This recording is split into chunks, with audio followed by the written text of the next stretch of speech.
इस वक्त अकीका सेलिब्रेशन में इनवाइट हूँ और मैं आपको दिखा रहा हूँ नॉन वेज। कुछ ख़ास हमारे मुल्क में शहर हैं जिसका अपना सिग्नेचर डिश है। ऐसे ही इलाहाबाद में एक सिग्नेचर डिश है जिसे हल्दी वाला सालन कहते हैं। मटन कोरमा हल्दी वाला भी कह सकते हैं, जिसे ज़माने ने मटन कोरमा हल्दी वाले के नाम से रुसवा किया है। मैं आपको बताऊंगा कैसा इसका जायका है। ये आप देख सकते हैं हल्दी वाला मटन सालन, जिसे हल्दी वाला मटन कोरमा भी कहते हैं। और तंदूरी नान के साथ इसका जायका दोगुना हो जाता है। और ये कढ़ाई में है, आप देख सकते हैं देश के वतन की मिट्टी की भी इससे सौंधी सौंधी खुशबू आ रही है। इसका जायका दोगुना हो जा रहा है।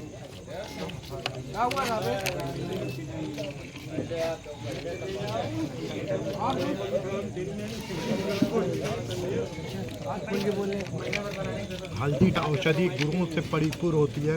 उसके बाद इसका जायका अगर सालन में आ जाता है तो क्या बात है। ये हल्दी वाला सालन है मटन कोरमा। वाह, बहुत लजीज। मैंने आपको इलाहाबाद के सिग्नेचर डिश से रूबरू कराया। कैसा लगा आप मुझे बताइएगा। मैं हूं आपका मेज़बान समाज। क्या आप जानते हैं इलाहाबाद का सिग्नेचर डिश कौन सा है? नॉनवेज की दुनिया में जिसने अपने आला जायके से जायके के कदरदानों के दिलों पर अपनी बादशाहत कायम कर रखी है। मैं जिक्र कर रहा हूँ इलाहाबाद की शादियों में बनने वाले लजीज हल्दी गोश्त की। हल्दी वाला लजीज सालन की परंपरा का जिक्र अलाउद्दीन खिलजी के वक्त से मिलती है। जब अलाउद्दीन खिलजी कड़ा के गवर्नर थे, अलाउद्दीन खिलजी ने गवर्नर रहते हुए लगातार अपने विजय अभियान से खुश होकर हराम व ख़ास के लिए जीत का जश्न मनाया था, जिसमें लजीज शाही पकवान परोसे गए थे।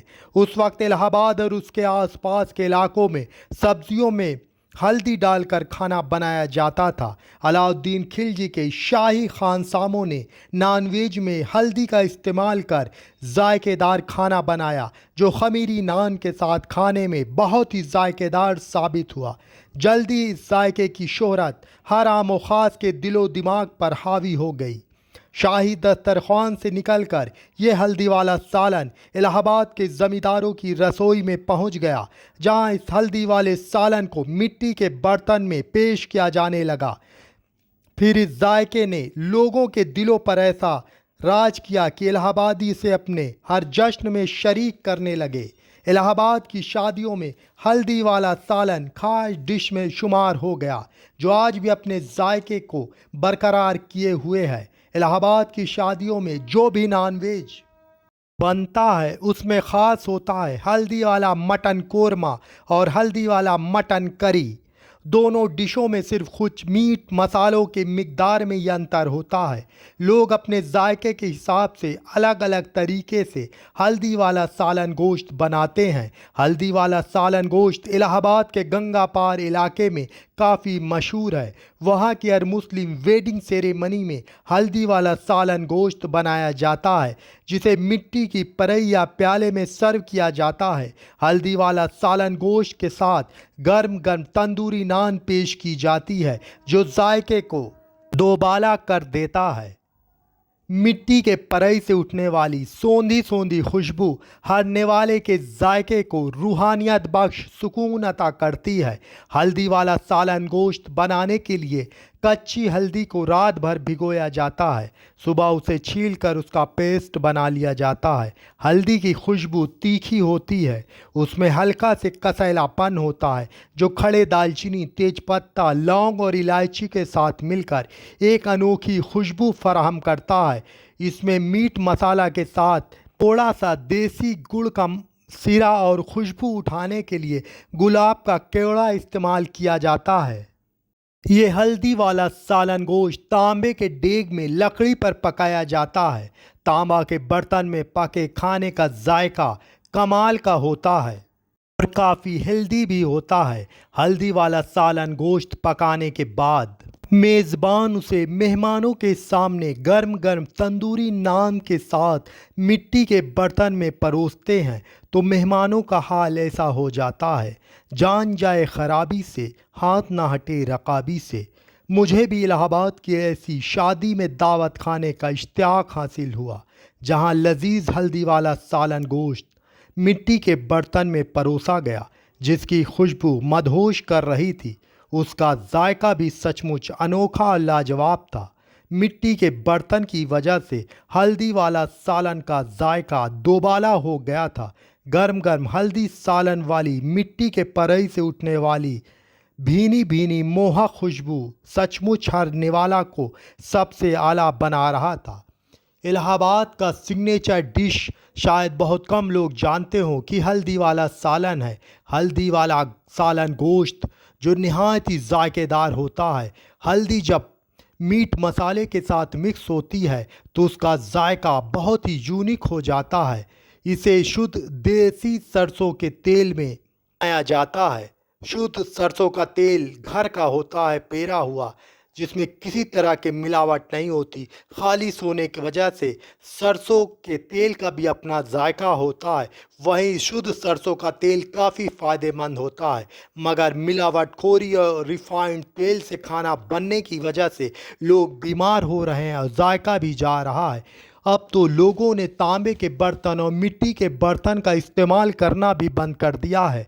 इस पर इरफान खालिद का ये बदलते खाने पीने के तौर तरीके पर सबसे सटीक तंज है।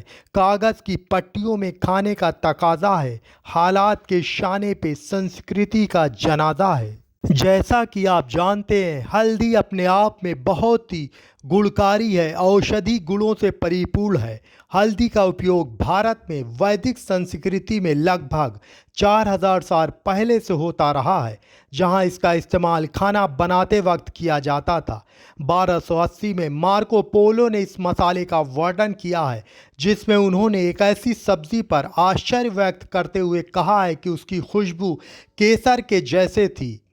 आयुर्वेदिक और यूनानी किताबों के मुताबिक भी दक्षिण एशिया में औषधि गुणों का उपयोग में हल्दी का इस्तेमाल किया जाता था। सुश्रुत के आयुर्वेदिक संग्रह जो 2050 ईसा पूर्व लिखा गया है, उसमें भी जहरीले भोजन के प्रभावों को दूर करने के लिए हल्दी युक्त मलहम की सिफारिश का जिक्र किया गया है। संस्कृत में हल्दी के 53 अलग अलग नामों का जिक्र है। इंडिया में हल्दी की सभी किस्म बोई जाती है और इसका 80% हिस्सा इंडिया में ही खपत हो जाता है। हल्दी से 100 से ज़्यादा घटक अलग किए जाते हैं। हल्दी की जड़ का मेन घटक एक वाष्पशील तेल है, जिसमें टर्मेरीन होता है। इसमें नेचुरल एंटीऑक्सीडेंट पाया जाता है। खाने के साथ साथ इलाज के लिए भी हल्दी का उपयोग सदियों से सोसाइटी में किया जाता रहा है। हल्दी में कई औषधि गुण हैं जो डाइजेशन में भी सुधार करता है, पित्ताशय को ठीक रखता है, गठिया में भी बहुत फ़ायदेमंद है। हल्दी कटे पिटे चोट एंटीसेप्टिक के रूप में भी इस्तेमाल किया जाता है। यूनानी मेडिसिन की बात की जाए तो हल्दी का इस्तेमाल ख़ास तौर पर सूजन दूर करने, जीवाणु रोधी के रूप में, दिमागी विकार, आंत सिंड्रोम, विभिन्न प्रकार के पाचन विकारों से सुरक्षित करने के लिए हल्दी का इस्तेमाल किया जाता था। गैस्ट्रोइंटेस्टाइन की समस्या का निदान हल्दी से किया जाता था। आयुर्वेद में हल्दी का उपयोग रक्त को शुद्ध करने और स्किन डिसीज़ के लिए किया जाता रहा है। हिंदुस्तान, पाकिस्तान और बांग्लादेश के ज़्यादातर हिस्सों में हल्दी शादियों में दूल्हा और दुल्हन को लगाया जाता है।